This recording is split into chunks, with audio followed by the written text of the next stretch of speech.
the most realistic online racing sim ever made.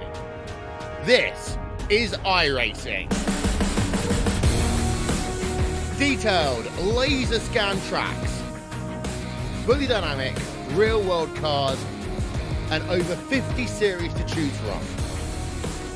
6 online world championships offering over $400,000 in annual prizes. This is the original esport racing game.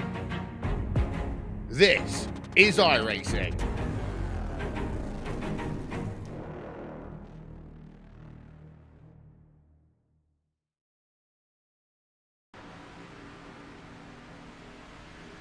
Welcome in here, ladies and gentlemen, to Monday night. It's the Red Light Scrambler series back in action here on Monday night, and it is going to be round 3 here from the Irish Hills. It's the Michigan International Speedway. As always, it is on a Monday night. It's Muse up here in the booth alongside me tonight. It's going to be the boss man, Al Smith, and well, it's going to be a good one here, I believe. I'm looking at the timing and scoring right now, race fans, and if you thought that you could pack any more cars onto this 2-mile track here at Michigan, well, how about we just tell you, it's 37 drivers have loaded up and headed here to this track tonight, and it is going to be a good one way or the other. Al, the track temp right now, I don't know if you can see it, is at 103 degrees, and it is climbing. It had a cloud cover for a moment here in practice, but now it's back up into the triple digits. Yeah, the racing is going to be very slick here at the Michigan International Speedway. Roger, as we saw last week with these guys, we're all over the place. And tonight, for the 3rd week in a row, they're in a different vehicle. Yeah, this week it is the Xfinity car for the first time here on Monday night. It is round 3. Round 1 was at Talladega, where when green flag racing all the way, James Heater was able to sneak the win away there. Last week, it was the lady in black, and Troutman was able to finally punch his ticket into the championship round. So those are your 2 that are punched in. It's Heater and Troutman into the playoffs that are coming up in just a couple of weeks. But as we're here at Michigan getting ready to go to our qualifying session, we're going to step away for a quick moment here, and we'll be right back here to the Irish Hills at Michigan International Speedway. Oh, say, can you see by the dawn's early light what so proudly wailed at the twilight's last gleaming, whose broad stripes and bright stars through the perilous fight o'er the ramparts we watched were so gallantly streaming, and the rockets regular their bombs bursting in air gave proof through the night that our flag was still there. Oh, say does that star-spangled banner yet wave o'er the land of the free and the home of the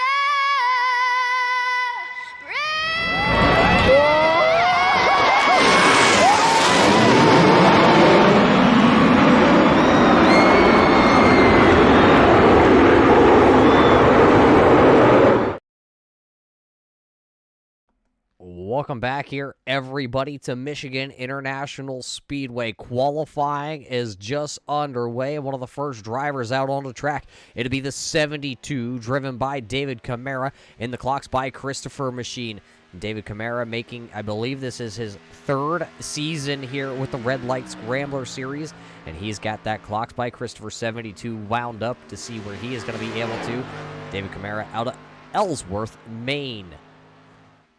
So he will be officially on the clock here when he comes past the start-finish line here tonight. It'll be the first time for Camara here at Michigan.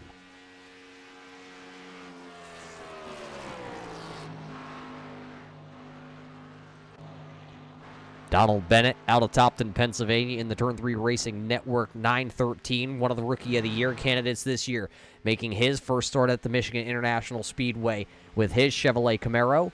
Right now, he is working down the backstretch. It will be his first lap also.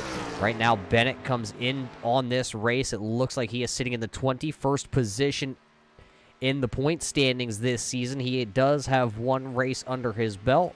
Hasn't been able to lead a lap just yet this year. Let's see where Bennett's going to come across the line here, as this is his first time lap. It'll be good enough for the third fastest time, as Sean Butler in the Hellman's famous 88 machine is at the top of our qualifying charts currently, as 7 drivers have posted a time. Last week's event winner Ethan Troutman sitting 5th, working his second lap down in the turn number 3 in that Haas Automation number 62 Ford Mustang off of turn 4 for lap number 2 for Troutman. We'll see if it will be any quicker. Right down to the grass here to put across the line, and Troutman will not go quicker, or he does 6 quick for the 62 of Ethan Troutman. Right now, it's the driver out of Summerville, South Carolina. It's Richard Murdoch. He is currently sitting 6th here on the board with his Iron Bird Brew Co. machine. He is looking to have a little bit better result here at the Michigan Internationals Speedway tonight. New top time, though, it's the 35 of Cameron Hearn on his first time lap. Let's see, is Murdoch able to pick up on lap number 2? He will not slow down just a little bit on lap number 2. He holds into the 6th position. There's the driver of the 35 machine. He is out there on track, or the 25 machine, whichever number, Al, you want to call that tonight. But Hearn is doing some pit runs, I believe, now. Yes, sir. And was watching Michael Bromley, who shuts it down after one lap. He's sitting 20th, as he did not like his 1 and 2. Next car up to speed is the 51 of DJ Anderson, getting ready to go under the green flag here. Is this qualifying session just over a minute and a half left to go, Roger? So one thing we noted from last 2 weeks was the qualifying session was 10 minutes. They've cut it in half, and the urgency to get out on track to get a lap in is much higher this week.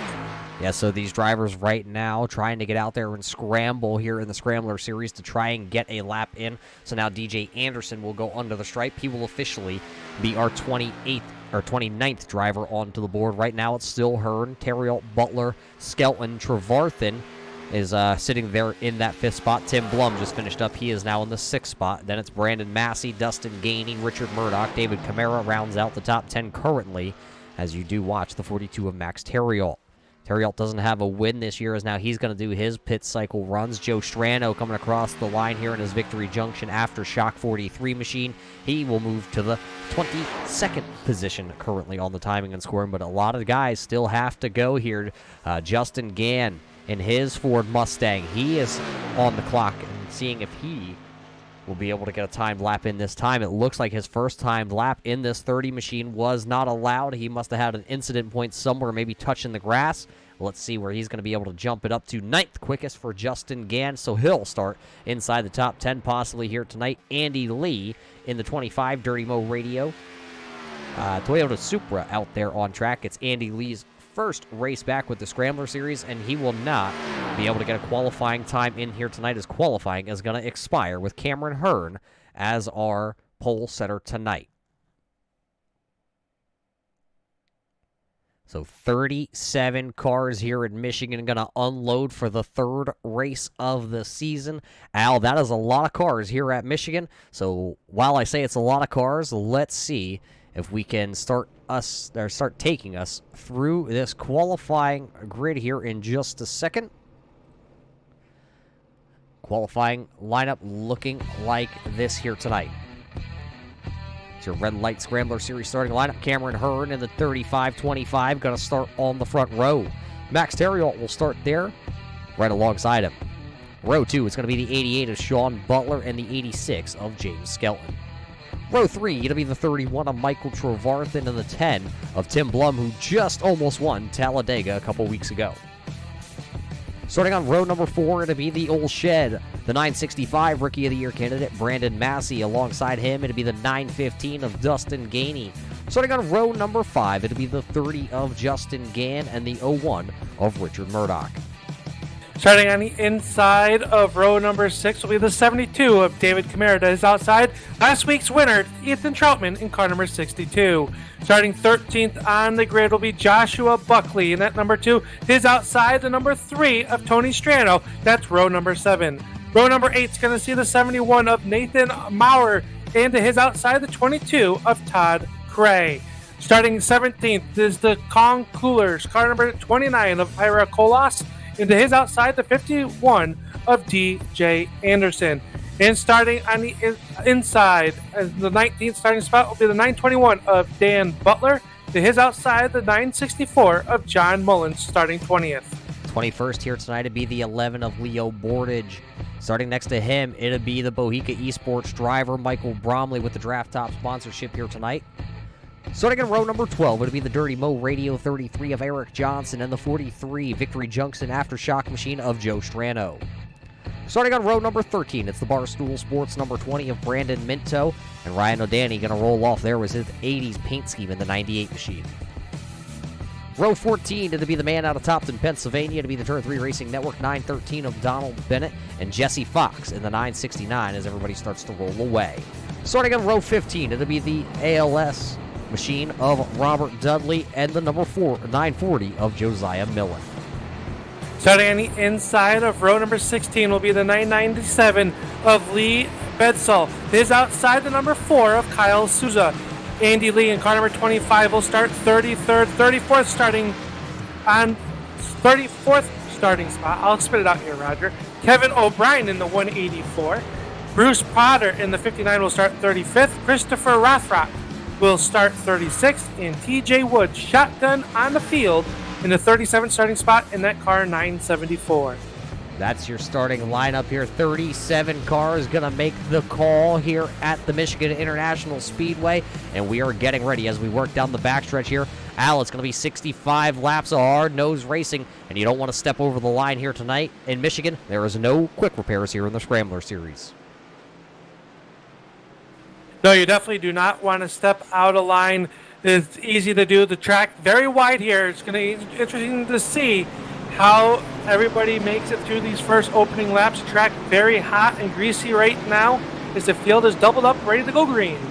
Ready to go green for the first time here at the Michigan International Speedway as the iRacing pace car does duck down. We are going to go green flag racing. Flagmen put 65 laps on the board. Green flag is waving here in the Irish hills of Michigan. 2x2 down turns, turn number 1 they go for the first time. Still side by side as they hit turn number 1, the 25-35 of Cameron Hearn showing your way. Here comes Stereo on the back outside in that black number 42. The Hallman's Mayonnaise car squeezing out to the outside as they work down the backstretch in the turn number 3 for the first time.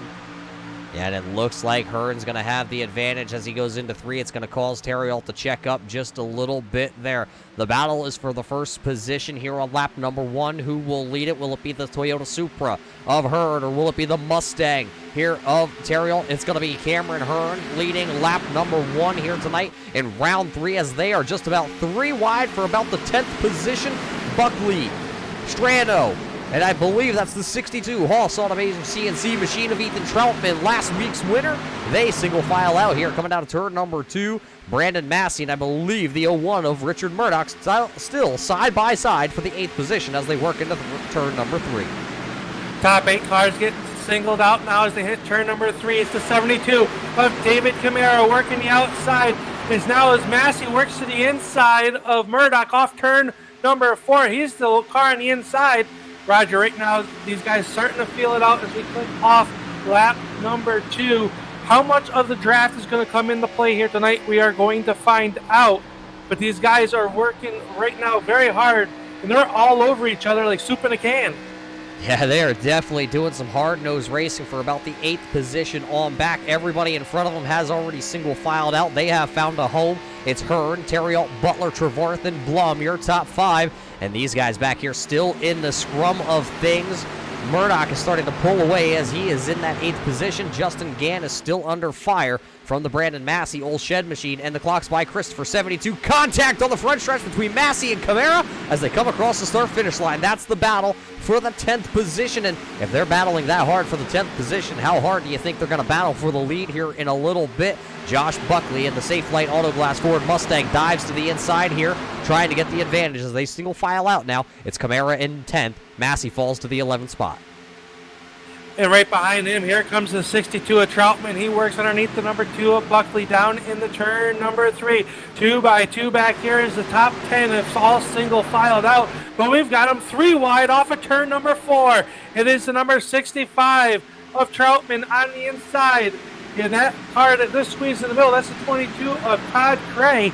And we saw how good he was on a long run last week in the Cup car. Let's see how he's going to make out this tonight in the Xfinity car.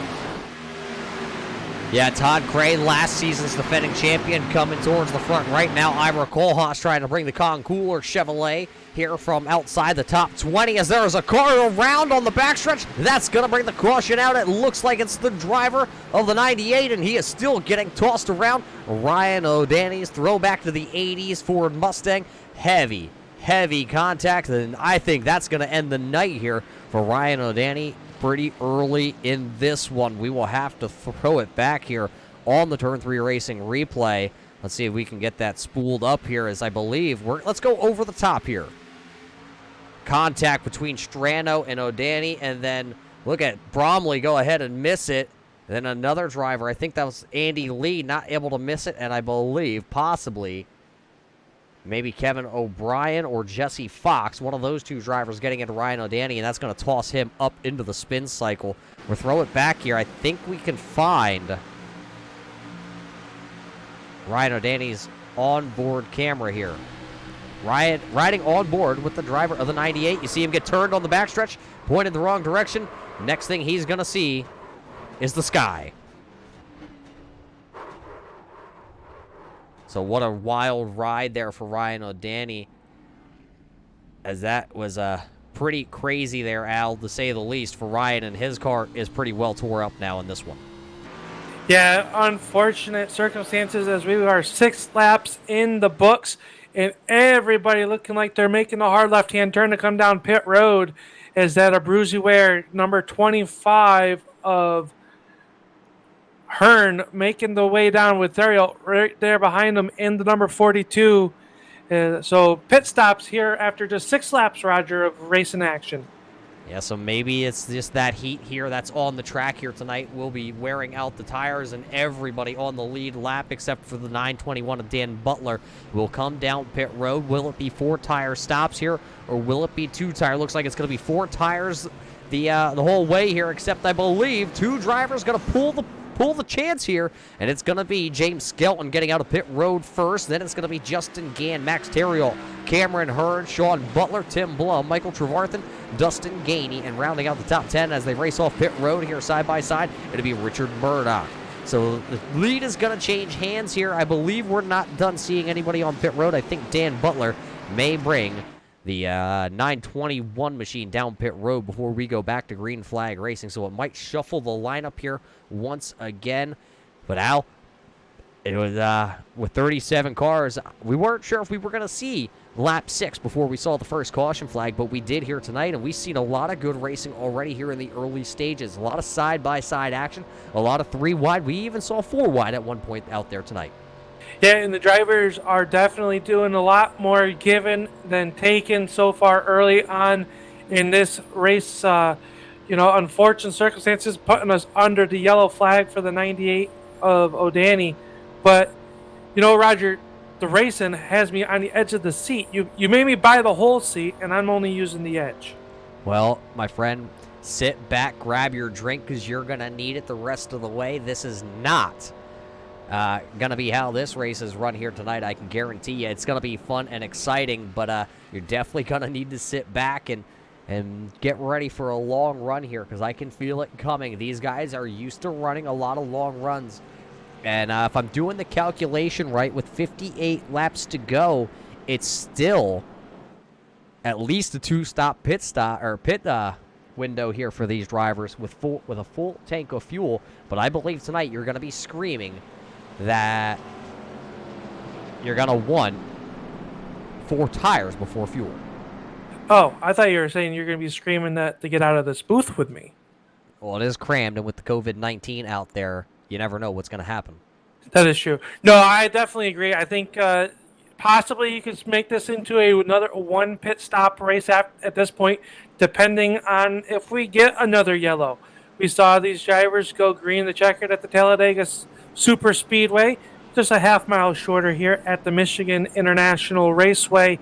So this track, very big, acts kind of like a super speedway to a point, a lot more off throttle time as the pace car lights are still on that Ford Mustang as we work through turns 3 and 4.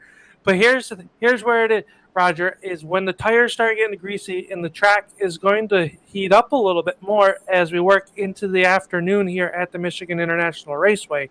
How much on edge will these Xfinity cars get? Yeah, they are. A lot of these drivers are saying they're a little tight in the center and tight off with fresh tires. But once they start to burn the fuel off and the rubber starts to wear off on the tires, I believe we're going to see a lot of guys getting a little bit loose off the corners, especially turn number 4 here. I believe that's going to be the problem corner once we really start to get into a long run here tonight. And we got to welcome everybody in here on the Turn 3 Racing Network. You are watching the Red Light Scrambler Series, working our first caution here of the night from the Michigan International Speedway. We're about to go back to green flag racing as the iRacing pace car. The lights are off, and it looks like Dan Butler will be leading us back to pit road, or back to green flag racing action. He did not come down pit road with that 921. No, so that's going to be a good chance for us to see, and his competitors are going to be paying attention to this. All the crew chiefs up on top, their pit boxes, going to see how the 921 of Butler handles being out there on a little, just, 6 laps on your tires. How big of a difference is that going to play out? It could be a good call for strategy later on in this race. I guarantee everybody's going to see how Butler holds up with those older tires. Yeah, and I'm also taking a peek at that racing school machine, and I believe there's a little damage done to that car, so we're going to see how the tires hang on and how well the car is able to get up to speed here in just a quick moment here. He's going to weave the tires back and forth, see if he can get a little more heat in them. As soon as that iRacing pace car dives in, you have to wait till the green flag here with all the red light series, as there goes the iRacing pace car, so we will wait to see the flagman throw the green flag here tonight into the Geico restart zone, and green flag is waving here once again. We're back to racing. 56 laps to go, and that 921 didn't get quite up to speed. That outside lane led by James Skelton will take the lead here down into turn number 1. Yeah, Skelton got a heck of a push from the 42 Ethereal, who is ready to go on that restart, and that'll take over your race lead. The top 3 cars on the outside able to get by. Now Ethereal will take a drop to the inside down the backstretch. Side by side, 3 wide all the way down the backstretch as they fan out in the turn number 3 for the first time since the green flag is dropped in this restart. Race lead change is back. Ethereal will take over the lead, bringing that Hellman's number 88 of Butler with him as well off turn number 4. Yeah, and as they're just about 3 wide behind your leaders, Max Terriot going to take the lead for the first time. He'll come across the start-finish line and lead lap number 10. It's his first lap led, and your top 4 right now are single filed out. It's Terriot, Butler, Skelton, Trevarthen, and then it's Murdoch back here in the scrum. There is Butler to the inside of him. Everybody, it looks like they're high-siding that 921 of Butler right now as they all work down the backstretch. Look at the 10 of Blum. He just kind of bobbed and weaved his way through there, and now he's going to go into turn 3 on the outside of Dan Butler. Side by side off of turn number 4, it'll be Blum taking away that spot from the 921 of Dan Butler, who is stuck on that bottom, not able to get the momentum, as he's 3 wide at the stripe now between the 51 of DJ Anderson, as he will continue to drop. That front end damage, I think, is making a difference on that 921 as they almost make contact once again in turns 1 and 2. They're all over the place. One car going from the top shelf to the bottom shelf. They work down the backstretch. down in the turn number 1, trying to make it out. It looks like it was Hearn. Hearn making a move on Cray down in the turn number 3. Yeah, they're going to go 3 wide into turn number 3, and it looks like the 22 there of Todd Cray is going to just lift. He will live to see another one.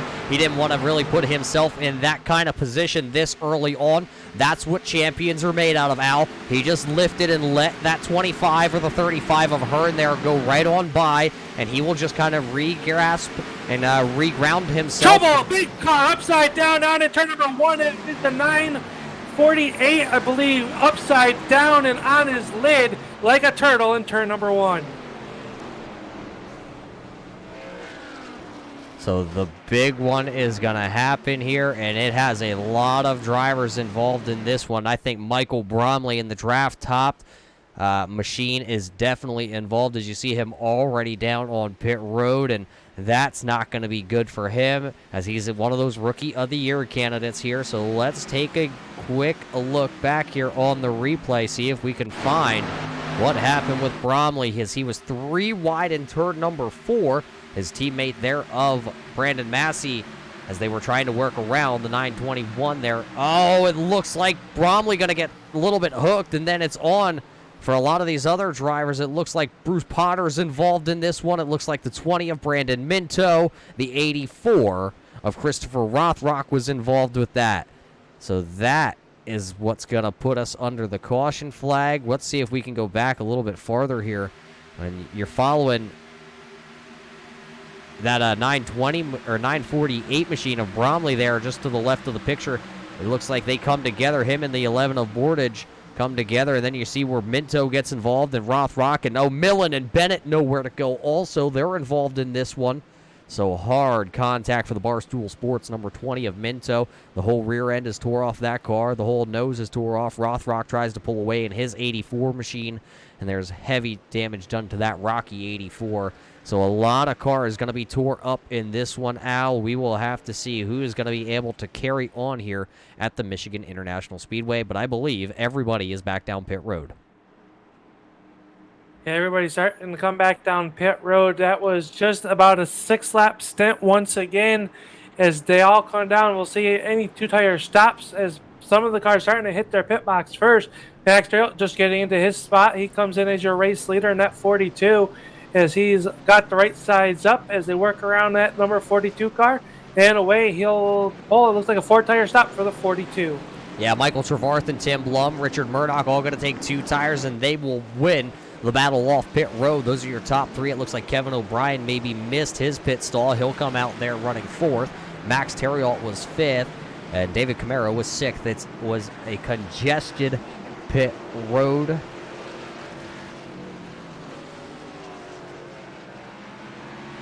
So we will have to see if we're able to get a word in with any of our drivers who were just involved in this one. Let's see if we can find one of the drivers out there on track. Currently is sitting down on pit road. See if we can get a word in with the man. We're going to call him the Windmill here tonight. Michael Bromley, it's Muth and Al up here in the booth. You got a copy? Hey, how you doing? Well, I think we're doing possibly a little bit better than that draft top machine out there. Tell us what happened coming down on the front stretch. Yeah, I know, it's crazy, right? I thought I was in the Navy, not the Air Force, but I guess I must have switched branches at the beginning of the race. Just hard racing, as there is every week in this league. I probably could have been a little bit more forgiving there going into 3. I think it was the 11 got a little tight and went up the hill, and I had a slot, so I tried to take that, and then we were side by side racing out of 4 and all the way across the front stretch, and came up, and I heard clear from my spotter, and I apparently wasn't. So got to see the Michigan International Speedway from a nosebleed seat.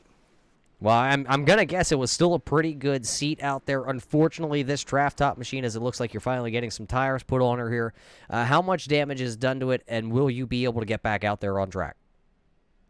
I will not be getting back out there on the track. I got 35 of required, so going to get out of the car here, go crack a cold one, and use a draft top to give me an ultimate drinking experience there.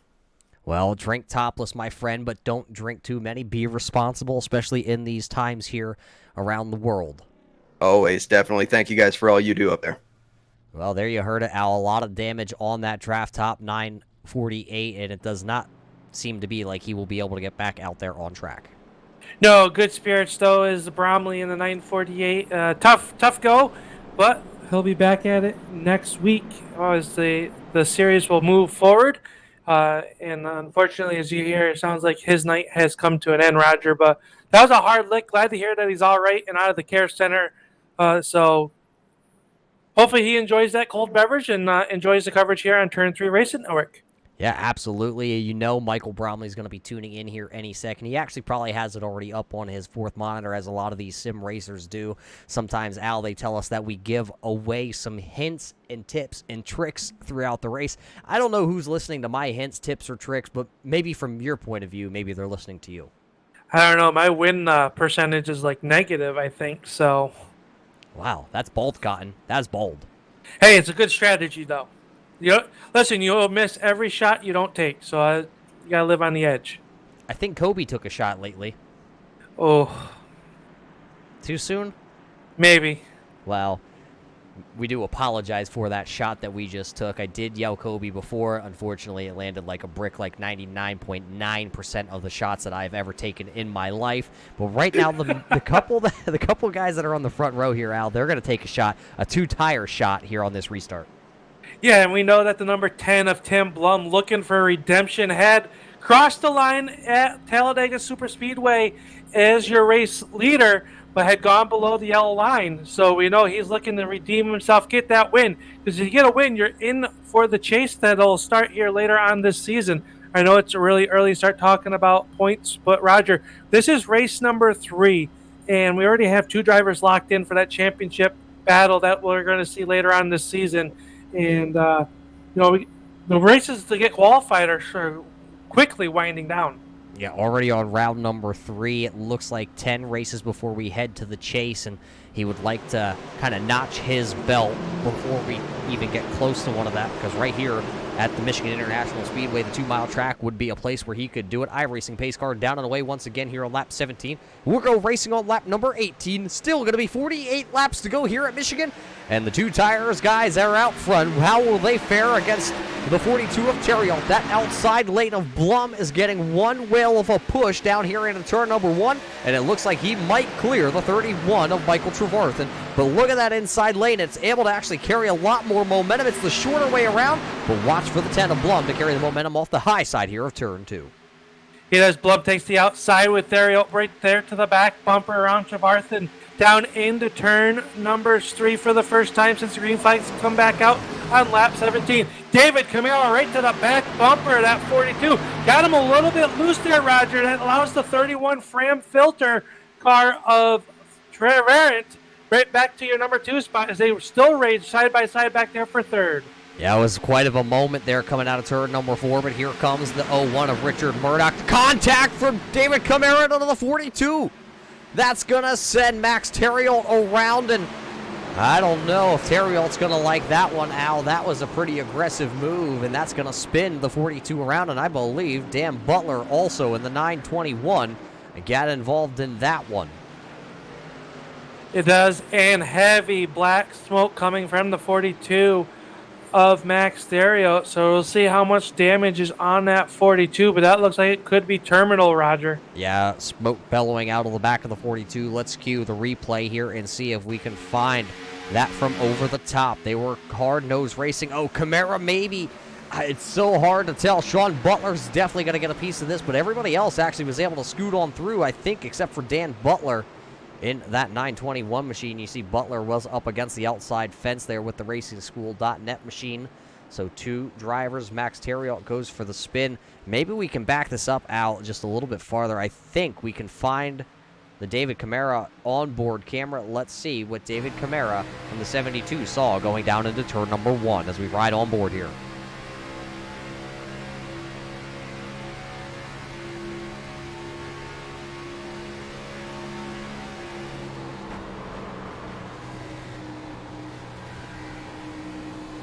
Definitely just some hard-nosed racing at the front of the field here is what brings this caution flag out. Caution flag number 3 here of the night, working lap 20.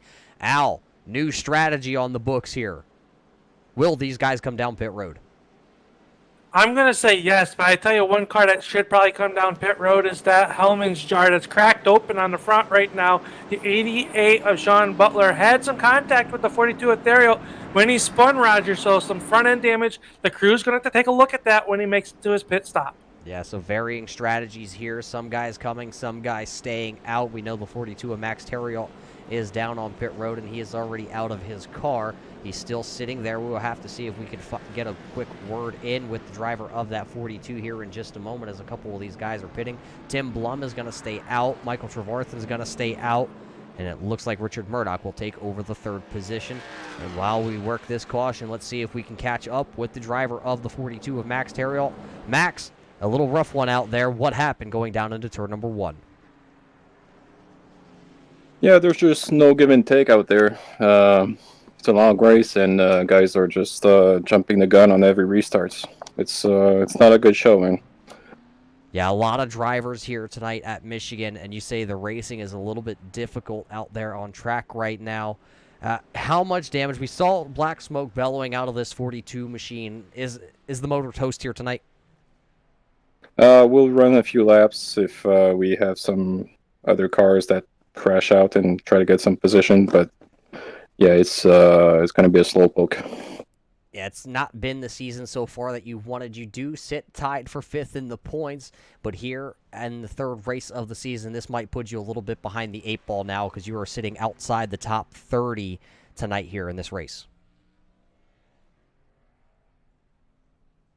Yeah, if we had overall good racing, clean racing, I wouldn't mind whatever position standing is, but right now, I don't think anyone's enjoying the last few weeks, so we'll have to be better overall.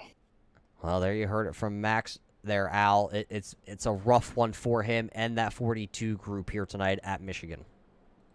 Yeah, definitely the frustration coming out of that interview, Roger, down on pit road. And was it a little bit? I don't know. I think on these restarts, the guys know that you have to get every spot that you can, but you should the respect level out there for your other competitors need to come into play as well. So we'll see on this next restart. We'll see if we can get some. I think once the guys get into a rhythm, I think we could definitely get into a long run and see some green flag pit stops. But we got 44 laps to go as they pace around the Michigan International Raceway. Yeah, long run here tonight is really going to show which drivers worked on long runs in practice with their team, because the tires will definitely come into play. I'm watching the track temp here tonight at Michigan, and so far, the track temp, remember, it was upwards of 110 at one point tonight in practice. Right now, as the sun starts to go down here at Michigan, it is at a cool, well, I say cool as it jumps up in degrees here, 94 degrees, and, you think 94 in the heat, just with the sun beating down on you is hot. I think at 94 degrees, we could fry an egg here in the Irish Hills. Definitely could. Maybe don't put the Irish liquor on it, though. That wouldn't taste too good, being that hot. No, you definitely want to get the aroma out of that liquor into the eggs out. It's going to make them a little bit fluffier also. Good call. All right, it looks like we're doubling up here on the front row as the pace car lights have gone out on the Ford Mustang. So we're going to give it a go one more time here. Working our third caution, Roger. So started with 37 cars out onto the racetrack, and we've seen a couple of big wrecks have taken out some big names and some guys that were fast early on in this one. Yeah, looking down the timing and scoring a little bit, it looks like Ryan O'Danny has officially taken his 98 to the hauler. Michael Bromley also going to join him in his draft top machine. They're going to be credited with a 35th and 36th position. TJ Wood in the 974. He did not make the call to the grid here tonight, so we did only start 36 drivers. Currently sitting down on pit road is the 20 of Brandon Minto. He is 9 laps down, running 33rd. Running 34th is the 940 of Josiah Millen. He is also 9 laps down. Joining them on pit road is the 42 of Max Terriot, who right now currently sits 3 laps down. There's one other driver that is a lap down here tonight, and it's the 84 of Christopher Rothrock. He is going to be shown 3 laps down, running in the 31st position. 31 drivers still left on the lead lap here, and when we go back to green flag racing, it'll be 42 laps to go. Pace car working through turns 4. It'll make the hard left-hand turn here momentarily. Then it'll be the classic hot sauce, number 10 of Tim Blum. Going to be stepping on the loud pedal first as he is the pace setter as they work down here on the front stretch. Green flag is up, and we're back underway here at the Michigan International Raceway. Blum with a nice, I would say, squirt out of the bottle here for that hot sauce car as they work down in the turn number 1. Yeah, and it looks like he's going to clear the 31 Fram machine there of Trevarthen, clearing the 01 in the second position there of Murdoch, and they're actually going to go heads up racing down the backstretch. But we will see here who's going to be able to work that battle as they work into turn 3. Will it be the Ironbird Bruco 01, or will it be the 31 Fram machine as they have started the single file out a little bit farther back in the field? Here comes the 22 of Todd Cray. He is following his teammate there, the 72 of David Camara. The Clocks by Christopher team coming to the front here as they're trying to work that outside groove. Across the line here, it will be the 10 of Blum, and everybody else gives chase back down into turn number 1. Yeah, Blum's got about a 2-car length advantage over the side-by-side battle for your number 2 spot, as now the 31 of Trevarthen will take that move as the 01 slams the door shot on Camara. Camara says, I don't think so. He makes the hard left-hand turn. Can't do anything with him. Here comes Skelton in that 86 car as well, as he has moved inside the top 5 with that move. So that breaks up the teammates a little bit off of turn number 4, the 01 of Murdoch. Now right to the back bumper of Trevarthen. He'll make the left-hand turn. We can't do anything with it down in the turn number 1. Yeah, as they battle side by side, there's a 3-wide battle with the 22 of Todd Cray to the outside. Here comes Ira Kohlhaas in the Concours number 29. Down to the inside, that was the 49 of Robert Dudley in his ALS Foundation 49 Toyota Corolla. Well, it's actually a Supra, but we're going to call it a Corolla because those things are slow anyway. But to his outside, it's the old shed of Brandon Massey. They're battling right now for the 12th and the 13th position, just outside the top 10. And I'm taking a peek for the first time. Here is the Canterbury DNA machine go RVing 964 of John Mullins. He makes his first appearance inside the top 10 as he is trying to work over the 30 here of Justin Gann. That's for the 6th, 7th, and 8th position. They're all kind of right there in the scrum of that battle. But out front, it is still Tim Blum, Michael Trevarthen, Richard Murdoch, and David Camara. You see this battle right here. Everybody stacked up behind Richard Murdoch. Yeah, Murdoch right there, a little bit loose off the corner. Camara will take a peek to the inside, trying to side draft the 01 of Murdoch as they stack them up 2 by 2 down to the turn numbers 3 and 4. Hearn on the outside with that Abruzzi Sportswear number 25 car as he works through turns 3 and 4. 86, a Scout in that inside line, Roger. Had a nice drive that time off turn number 4. Yeah, he's going to go right to the back bumper there, the 86 down the front stretch. Going to give Skelton a little bit of bump down into turn number 1, and he is going to shoot that 86 way off into the corner. Skelton going to try and pass the 72. Clocks by Christopher machine. Right now, this battle is going on about 1 second behind. Here comes the 35 of Hearn. I think he was actually sideways while attempting to make that pass there on James Skelton down into turn number 3. They go. It's going to be the Abruzzi Sportswear 35 or 25, whatever race fan number you would like to call Cameron Hearn here tonight. He is going to not be able to make the pass on David Camara. They will go single file now inside your top 5 here as James Skelton's going to once again look to the inside on Hearn down into turn number 1. Side by side here, Skelton right to the back bumper, and now sole possession of Hearn. Right behind them is the 915 of Dustin Gainey. He works the outside, the 30 of Gainey. Again in that number 30 car. So that was a side-by-side battle for a moment, but the Coca-Cola number 915 has taken over that number 8 position now as he works to the back bumper of Mullins through turns 3 and 4. And as they work that, coming out of 4 now is the 49 of Dudley. Then it's going to be Ethan Troutman, Tony Strano, Sean Butler, and Josh Buckley and Andy Lee. They are all running here. They were just 3 wide going down into turn number 3 last time by. They have settled it out just about 2 wide as it's Andy Lee to the outside here, the 49 of Dudley, and he is going to make the pass. And now here comes the 3 of Strano. Strano is going to try and make the pass, and look at the wounded 88 that sits here. That's Sean Butler in the Hellman's machine. He is going on a backward slide here, as I believe somebody maybe sideways or blowing up. I see smoke on the track out in front of these guys, but I don't see anything actually happening on the timing and scoring. So possibly actually getting reports that it's DJ Anderson in the 51. A little bit blinking issue currently out there. Right now, Anderson runs in the 12th spot as they are still 3 wide once again back there with Sean Butler, Ethan Troutman, and Robert Dudley into turn number 1. Yeah, 3 wide into turn number 1 and 2. Now to make it 2 wide, but here comes 2 more cars. The number 2, right there of Buckley, and the 33 of Eric Johnson trying to mix it up in there. And Roger, back talk about that. Hellman's number 88, Sean Butler. The crew did a good job patching the front end up. He had some major damage as he works underneath the 49 of Robert Dudley. That is for your 17th spot. He took a little extra time on pit road and has worked himself up since the green flag has dropped in this session of the race. And he is making a march to the front. So team did a good job patching that car back up as he's starting to make his way back towards the front of the field. Yeah, getting reports here as we watch the 49 of Robert Dudley and the ALS machine. As you see the 11 of Leo Bordage coming back out onto the track. I'm noticing that there is a lot of damage to the rear end here of that 49 machine. That came actually from Sean Butler. It looked like the 49 kind of checked up going into the corner. Sean Butler wasn't ready for that checkup, and unfortunately, the two of them got together, and Sean Butler drove off into the sunset, and now Robert Dudley is starting to fade with that rear end damage, but up towards the front, Nathan Maurer starting to make moves in his 71 machine. He runs currently in the 11th spot, but he's going to take a dive to the inside here. He's going to get Todd Cray, and he was going to go for Brandon Massey, but did not have enough momentum built up in that 71 machine. No, and a driver that has taken some time off and come back tonight, Andy Lee, taking a look to the inside of last year's champion of Cray. He'll make the pass down to the turn number 3 and slide up in front of Cray.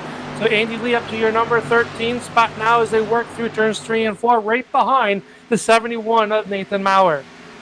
Back up to the front here, Tim Blum's going to come across the line. It'll be his 17th lap led so far here tonight. Michael Trevarthen follows closely about 5 car lengths back with the 31 Fram machine, and then it's a big gap until you find the Ironbird Bruco 01 there of Richard Murdoch. He's sitting about a second and a half off those front two, and then Cameron Hearn, and then it's going to be Dustin Gainey, David Camara, John Mullins, James Skelton, Justin Gann, and DJ Anderson rounding out the top 10. Al, the big thing that I'm looking at here, I'm crunching the numbers in my head, because you know how I love to crunch numbers when we come to big tracks like the Michigan International Raceway, is I'm looking at your leader here of Tim Blum. Last time he was down pit road was 20 laps ago, and he only took 2 tires. So, the fuel tank may have possibly got full on that pit stop of 9.3 seconds, but my calculation shows we can only go about 20 to 22 laps on fuel here tonight, possibly, and he is getting very close to that. Yeah, definitely. I think we're going to start seeing pit stops within the next 2 to 3 laps. Also, Roger, we had a few caution flags inside those 20 laps since he's been on pit road. So did he clutch it? Did he turn the car off? Did he save a little bit more fuel to try to stretch it out? So it could be a one-stop race from the point of this. But we're going to find out here as they work here. 21 laps since last time they were on pit road. Your top 3 cars all were last on pit road 21 laps ago. Dustin Gainey was 15 laps, so he's got 6-lap fresher tires on at 9:15 as he's worked himself up to 4th in that Coca-Cola sponsored number 9:15. Yeah, you saw Hearn and Gainey muscle their way around Richard Murdoch last time in turn number 3, and right now it looks like Murdoch, Mullins, Skelton, Gann, Massey, and Camara all are on that same strategy as the 49 there of Robert Dudley is down on the apron. Here comes Richard Murdoch. He's going to be bringing that Ironbird Chevrolet here down to pit road with 29 laps to go. Al, he can't make it the rest of the way on fuel. He only just went 22 laps, and that was with some caution flags. Yeah, so we definitely know we cannot make it all the way.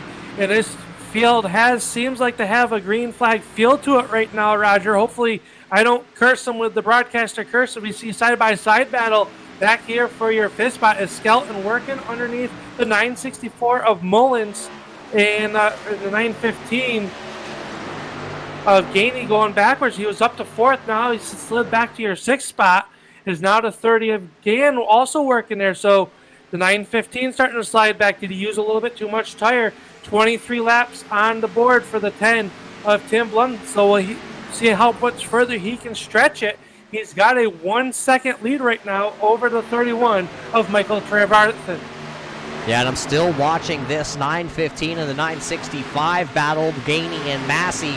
I have noticed, I think I know why the 9:15 has started to fall backwards here on this run, Al. It looks like he had slid out of turn number 4 a couple laps ago, and he found the outside wall with the right front of that machine. Here comes the 964 of John Mullins. He will come down pit road to make his green flag stop, but he's going to drag David Camara in the 72 along with him. Both hot on the hooks coming in.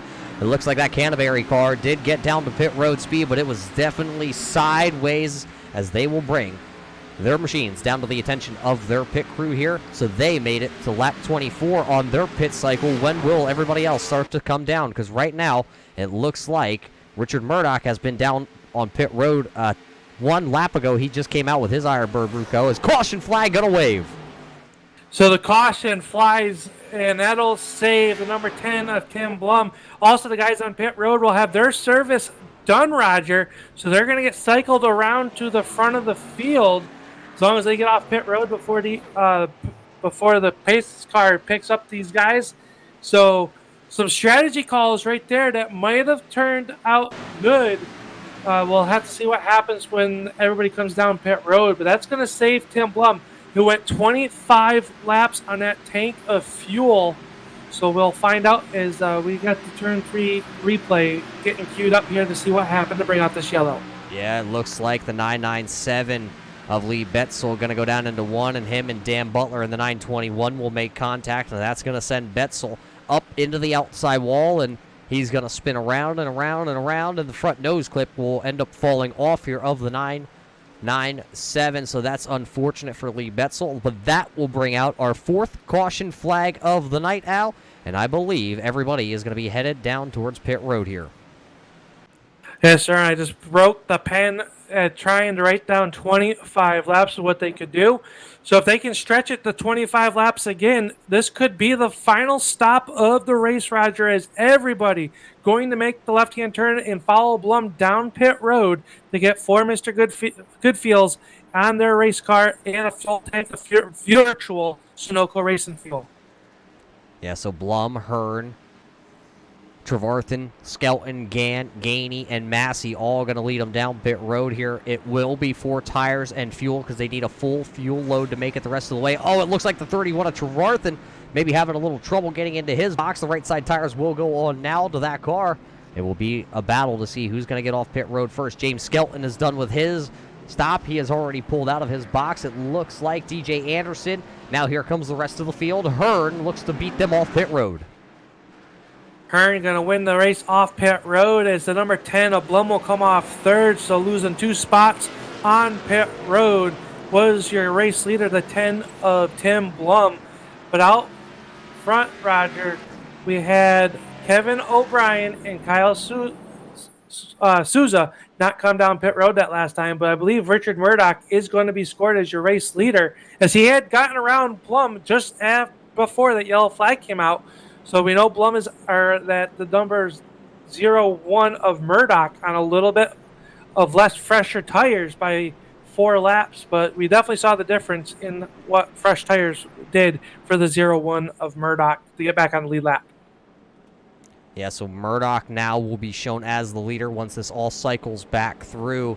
John Mullins was down on pit road also with his Canterbury car, so he doesn't actually have any laps on his tires, and he should be good to go the rest of the way. As you see everybody else coming down pit road there, Souza and O'Brien going to bring down a couple other drivers, and it looks like David Camara actually is going to come back down pit road in his 72 machine, so we'll wait for the timing and scoring to cycle back through. You know, Al, though, we're over the halfway point, closing in on the end here at Michigan for this round number 3. We got to thank everybody for tuning in here tonight on the Turn 3 Racing Network. We appreciate everybody taking a little bit of time out of their day here on Monday night, especially with all this, we'll call it the hectic chaos going on all around the world. So we hope everybody tuning in tonight is doing all right and is safe, and everybody's family is healthy and well.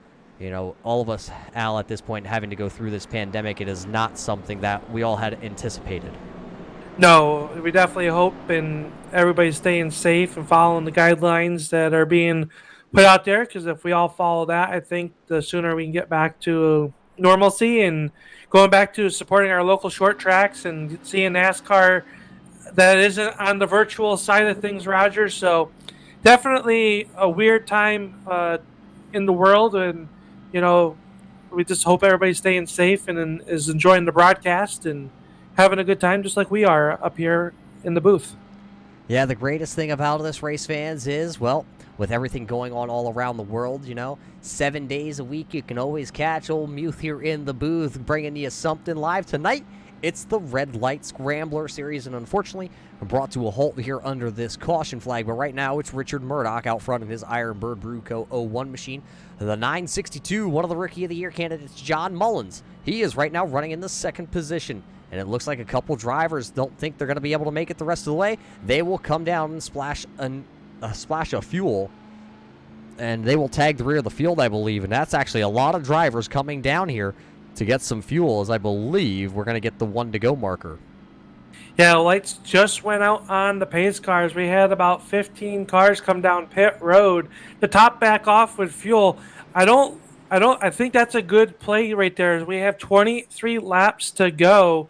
And, as this race gets closer to the end here and that fat lady starts to warm up back in the production trailer, Roger, these guys are going to get harder on the throttle. They're going to be a lot more wide open, going to suck a lot more Sunoco racing fuel with these race cars.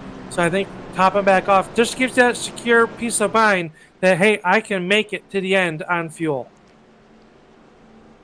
Well, it's going to be interesting to see if this Richard Murdoch machine, remember, and Murdoch's a gambler. He is going to roll the dice here. He is going to see if he can park that 01 machine with pit strategy in victory lane. First one coming back off pit lane is Michael Trevarthen, James Skelton, Justin Gann, Bruce Potter, Ira Kohlhaas, Dustin Gainey, Tony Strano, and Eric Johnson, your top 20 drivers right now. Al, they asked for it. What do you say we give it to them? On this restart, fans, we're just going to turn it up a little bit here once the green flag drops. Al, nothing better than hearing these V8s roar around a 2-mile track. Absolutely. So get ready, race fans, and turn it up.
Wow, listen to those cars roar here from Michigan with the Red Light Scrambler Series, round number 3. And now it's under 20 laps to go, and we have a leader that took over 3 laps ago, and he has set sail in his Canterbury 964 machine. He has. That is the 964. John Mullins, rookie here this season as he works in the turn number 3. He's got the 49 of Dudley right there in front of him. Dudley had a little bit of issues as the 35 of Cameron Hearn gets underneath the 10 of Blum. That's their battle for your 3rd spot. So that'll move the number 35 to Cameron Hearn into 3rd as Blum back to 10th. Blum is not done. Not going down easy. He's back to the inside in the turn number 1. Yeah, Blum would like revenge and get himself a win here on Monday night, and he can see the leader, and he would love to go get it right now. Right now, though, Cameron Hearn is in his way, so is Richard Murdoch, and he would have to go up there and get John Mullins as everybody starts to work around the lap-down car there of Robert Dudley. This time by, we're going to see 17 laps to go. DJ Anderson is bringing his Valvoline machine, but now here comes Brandon Massey. They're going to go 3 wide here off of turn number 4 with the lap-down car to the outside. They make it work. Brandon Massey sticking the old shed down to the bottom, and, well, he might be taking that thing to the shed here tonight. As they make it work, and Troutman back there in at number 62, Haas Automation, number 62, and he's got Maurer all over the back bumper as we got a side-by-side battle for your number 2 spot. Murdoch to the inside, it Hearn to the outside, Blum right there, doesn't know which lane to go as they hit down to turn number 3. Yeah, as they head into 3, here comes the 35 of Hearn. He has the fresher tires out of the group here. So does the 10 of Blum. Cameron Hearn makes the pass, and here comes Blum. He's going to gas it up and try to go to the outside here out of turn number 4. It will be the drag race to the start-finish line. Give Tim Blum by about a wheel. He had that spot by a wheel, but they will go back into turn 1. Murdoch's going to have the inside advantage, but Blum is going to high side him and go right around him. So now your top 5 drivers, it's Mullins, Hearn, Blum, and Murdoch is running there in the 4th spot now, and here comes Brandon Massey. Massey is bringing the old shed. Camaro now into the 4th spot. Murdoch maybe short on fuel. Maybe he's trying to save a little bit. He is going backwards, though, in a hurry. He is. Plus, he's on the oldest tires in the field right now as Murdoch slides back outside the top 5 as the 51 of DJ Anderson works to his inside. Down here on the front stretch in the turn number 1 is Murdoch will fight him off for the time being, but those tires being a little bit older are starting to stack them up as now Anderson will take sole possession of spot number 5. Yeah, and they're also battling a little bit farther back in the field here. Looks like Andy Lee just got around the 30 or the 930, the 913 as somebody was into the outside wall. I believe that was Jesse Fox in the Sunoco 969 machine. He was hard into that outside wall coming out of turn number 2. He is now being shown in the 24th position as him and Dan Butler go side by side, but there is a ton of damage on that Sunoco machine. I'm not expecting him to come down pit road with only 14 laps to go here tonight, but he is going to be slow the rest of the way. Yes, and then battle for your 15th spot, Bruce Potter in the 59, in the 3 of Tony Strano, side by side through turns 1 and 2. Strano working the high side, getting that momentum. He'll clear the 59 of Potter off of turn number 2. Yeah, so they single file it out, and here's the battle now. Here comes the Turn 3 Racing Network Chevrolet of Donald Bennett trying to pass the safe flight number 2 here of Josh Buckley. That's the battle for the 19th and the 20th position. Kyle Souza is just behind them. But right now, these two are battling, and it looks like Bennett will clear that Ford Mustang with his Chevrolet. This time by for John Mullins. The lead is starting to shrink, Al, but he is out front, and he's got 13 laps to go. Could he possibly be saving a little bit of tire here as the 35 of Hearn and the 10 of Blum start to run him down? I think that's a possibility as they work down the backstretch. The race lead is just 0.6 of a second, which is equal to about 10 car lengths as they hit turn number 3. Back here for your 6th spot, it is Maurer that's watching his mirror as the 62 of Ethan Troutman, Trevarthen, and Anderson battling it out as now Maurer taking a look to the inside of Trevarthen down here on the front stretch. Here comes Maurer. He's got the power down the Pennsylvania driver. He likes Kyle Larson. Maybe he went back and watched a couple Kyle Larson races here at Michigan because he knows how to wheel it around this track. And right now, he finds himself inside the top 5 with 12 laps to go as he just went around the Iron Bird Brew Co. 01 machine there of Murdoch, but Murdoch's going to look to the inside here of this AC Paints down into turn number 3. Will he be able to make it stick? They're going to go side by side here, Al. It's going to be a battle to see who gets more grip off turn 4. Murdoch with the advantage, about 3/4 of a car, but here comes the 71 on Maurer with that power on the outside with the momentum. But it'll be Murdoch at the line as your race lead is now down to under a half second, but all eyes are on this side-by-side battle for your 5th spot, which now, contact, Rogers. They come off turn number 2. Yeah, a little contact going to send the 71 up the track. Trevarthen has the newer tires. Actually, it's not the newer tires per se. It's more fuel in his 31 Fram machine, and now he's going to work to the inside, and he's going to bring the 62 of Troutman along with him. DJ Anderson also there, lined up on the bottom a little bit farther back, running just behind this group. It is the 30 of Justin Gann. He is still in the hunt here tonight. We will see, I believe, 10 laps to go. Actually, 11 laps to go this time by at the line for John Mullins, and that lead is starting to shrink here in the late goings.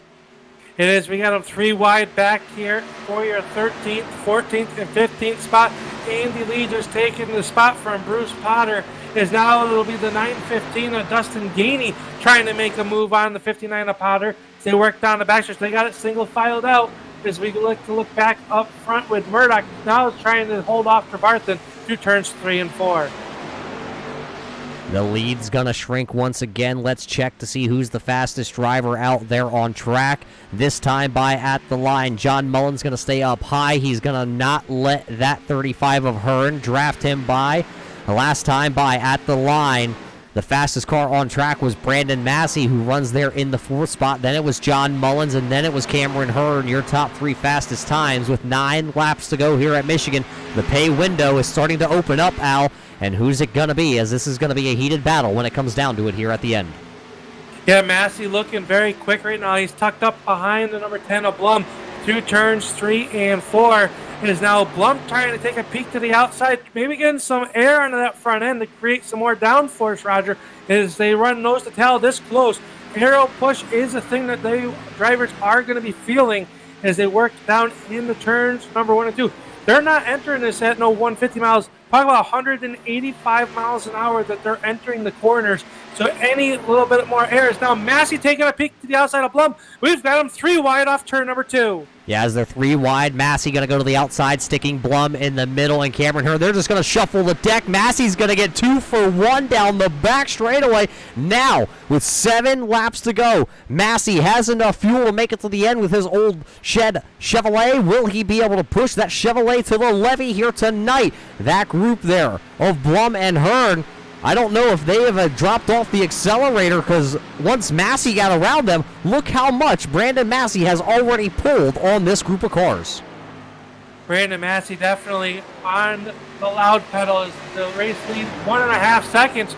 So if you're Mullins right now, do you try to back it up a little bit, Roger, to save a little bit of that Sunoco race fuel to take and save it, as he has 2 more laps on the tank than everybody behind him that right now is. Here comes that Canterbury DNA machine. He is going to hit pit road here with 7 laps to go. He doesn't think he has enough, and he's not the only one that's going to be coming down pit road. It looks like the driver of the 01 of Richard Murdoch, he's going to come down pit road along with him. So fuel strategy here at the end. We were talking about it before we went back to green flag racing. May come into play here tonight. So now the Bohica Esports driver, the 965 of Brandon Massey, will take over with about 5.5 laps to go. And I think they are all playing the fuel strategy game at this point.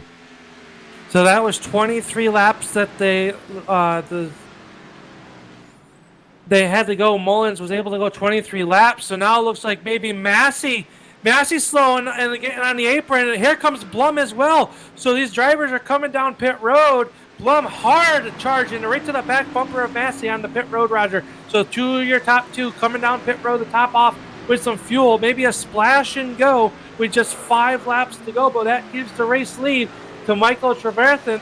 And remember, he came down and took a splash right before we went green flag racing here in this after the last restart.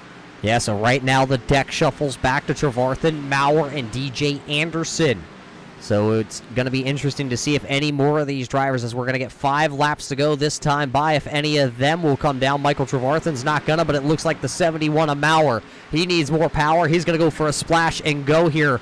A lot of these drivers just splash and go, no fuel. A lot of about 4, 5, 6 second stops out there. Looks like Blum actually had to take the most, and it was 9. And it looks like John Mullins also taking 9 seconds of fuel, so that's going to put them a little bit farther behind. The question being, will these guys right now, like Trevarthen and Anderson, Camara, who runs 3rd, and Cameron Hearn is now 4th, will they try to stretch it? It is getting late into this one. It'll be 3 laps to go this time by here for Michael Trevarthen. Remember when Massey got by them, we talked about the gap that they allowed Massey to pull on them. Was that a play on strategy? As it looks like we got a couple more takers coming down pit road here, and that is your second place car, David Camara. He's going to come down pit road in that 72. So now it'll be the 31 Trevarthen showing the way with just 3 laps to go. 6 miles, Roger. Well, I'm glad you could do the math on that one, Al. I would have needed an education to figure that out here tonight at Michigan, and it looks like currently only 11 drivers have not come down pit road. This time by, it will be popsicle sticks in the air as Trevarthen's actually going to go up there. I think he lost the nose of the car going into the corner. 2 laps to go here at Michigan. Al, just 4 more miles. 4 more miles as we work down in the turn number 1. And we're at, and it is the 31 of Michael Trevarthen is clutching the entry. So maybe just not enough brake in turn 3 last time, Roger. We saw him go up the racetrack, but he is clutching it. So I think he's going to try to stay out to make it. He's got a 1.6 second lead. He can back it down quite a bit to save some fuel. Yeah, because DJ Anderson is the 51 Valvoline machine who does run in the second position. Cameron Hearn is running about 5.5 seconds back in his 35 machine, and you can hear that 35 is way down on power. We will see if he's be able to make it back around one more time, but it's 1 lap to go here in Michigan, just 2 miles out of race to find out who's going to win this 3rd round of the Red Light Scrambler Series. Race lead down to 1.3 seconds as here comes DJ Anderson in that Valvoline. I think Trevarthen out of fuel. Race lead gone to Anderson down the backstretch. Here comes Cameron Hearn. He's 5 seconds back. Does Anderson have enough fuel?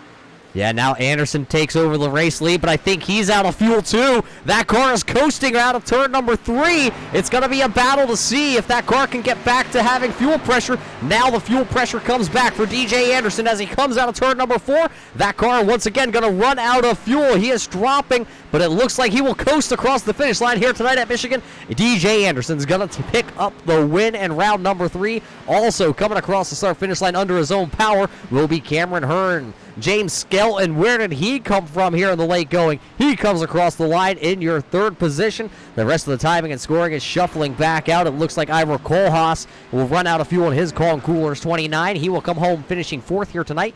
Kyle Souza will come back to finish 4th with his Gen X Ford Mustang. Justin Gann finishes in the 6th spot. Ethan Troutman is 7th. Eric Johnson coasts across in 8th.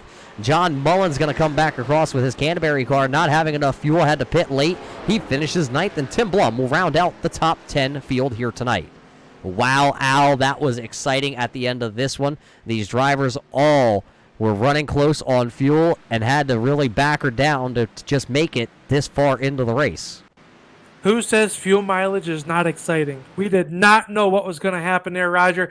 And how about what a heartbreaker for Trevarthen. I thought he had enough. He was clutching it good.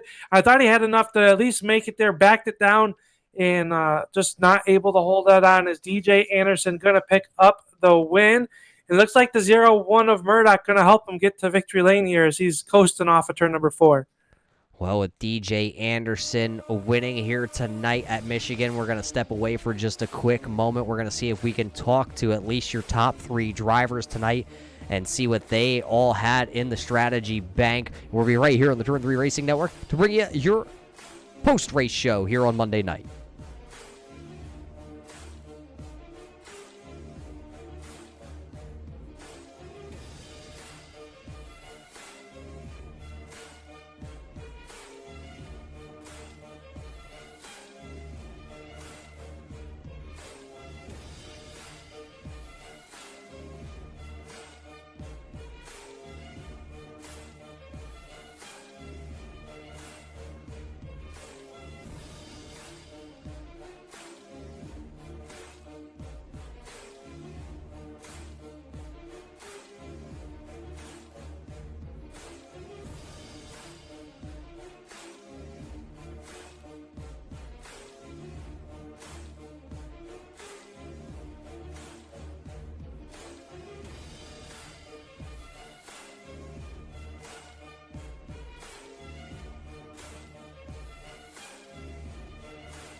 Welcome back here, race fans, to Michigan International Raceway. It's the Red Light Scrambler Series, and they finish off the race here. 65 laps officially done, and we have a winner. He goes by the name of DJ Anderson. And DJ, it wasn't easy for you here tonight as you were having to clutch that car a little bit here at the end of the race here. Tell us about it, coming down to the end.